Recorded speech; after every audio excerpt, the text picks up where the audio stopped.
Hey, this is Mike from Coach Me Plus. I'm just going to walk through a brief overview of how to build a KPI tracking dashboard for any items within your testing. So this is going to be after testing has been completed or before testing is completed, rather, either way. Basically how to walk through how to build a simple latest history graph, how to assign it to a layout, and then what it looks like at the end. A couple of the options that you can do along the way. So I'm going to start off by clicking on visualizations and visualization builder.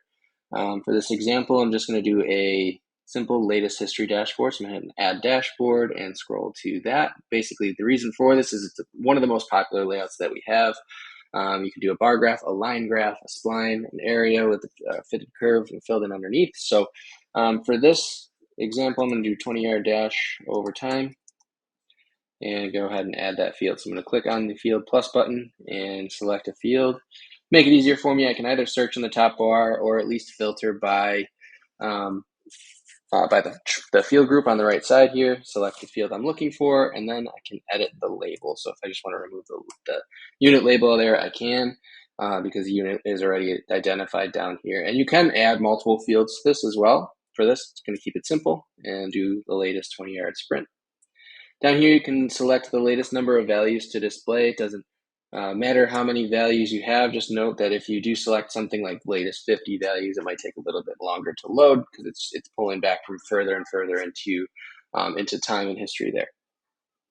Next up down, I have three options. I can either include a group average, which is your training group, so your smaller subgroup, your team average, which is your full team group. So if you have 5 subgroups, but you're under a team folder, it would be all 5 groups, anybody within those groups. And then position average is if you have created and assigned positions to people within your system. So say your hockey team, you've got, forwards, wingers, D-men, whatever it is.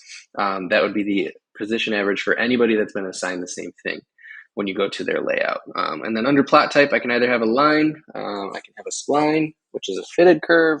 I can have the line filled in underneath, and then I can have a vertical bar graph or a horizontal bar graph. I'm just going to do line here, and I am going to include a team average on this.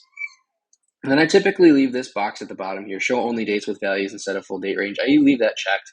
It keeps it a cleaner graph so you don't have any empty dates. You don't have a bunch of crowded information on that x-axis. So I leave that checked. You can uncheck it if you want to know how many days in between where it tested or whatever that may be. But I'm going to leave it checked for this example, and then I'm going to hit save. I have two options. I can either just hit OK, or I can assign it directly to a layout here and select an existing layout.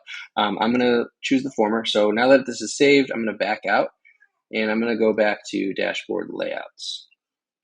So since I built an individual only dashboard for that latest history dashboard as it was labeled, I'm going to select the individual dashboard layout and jump into my editor here. And I can see the panes for each of the dashboards that are already added in. In this screen, I can remove dashboards by hitting the trash can. I can move them around. So if I hit the arrows here, I have the option to basically reorder where things are. I can also move things up and down, move full rows up and down, or I can expand a dashboard. So if I want something to be full view, so say I do have a crowded x-axis or I have a ton of dates, I can move something out full by hitting these icons here. All right, so I'm going to add my dashboard in here. So I'm going to go ahead and hit plus dashboard, and I've got my 20-yard dash over time that I just built. I can also search for that. There we go. And drop it in. It automatically defaults to a full width. I want to put it next to my vertical jump dashboard. So I'm going to make it half width, and then I'm going to use my arrows here, and I'm going to drop that down. What that does is leaves vertical jump where it was, puts 20-yard dash right next to it, and away I go. So I'm going to save that.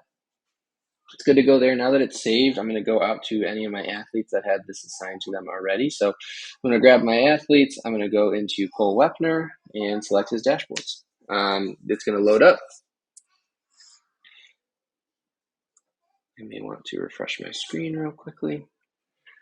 But there you go. Go ahead. It loads the layout over time. And we've got the existing graphs that were in here. We've got our vertical jump that was in here, and then we've got our 20-yard dash over time here. So if I hover over these dots, it's going to give me what this person's value was in addition to the team average. So this person is slightly below the team average, slightly faster than the team average for this case, and so on and so forth down the line. So that dotted line there displays values over time there for you. And you can see it here on the vertical jump as well. And you're good to go. So you can always edit these. So within this layout, I can choose to hit this edit pencil, and maybe I only want to see, testing values from the last 3 days. So I can do that. So I change that, and then I can hit the save icon. We're saved, we're good to go. I'm gonna back out, back into my dashboard layout. And there we go. I have my last three dates. So pretty easy to change it out, pretty easy to edit it fairly quickly if you want to change the window that you're looking at. And that's how you build a KPI dashboard.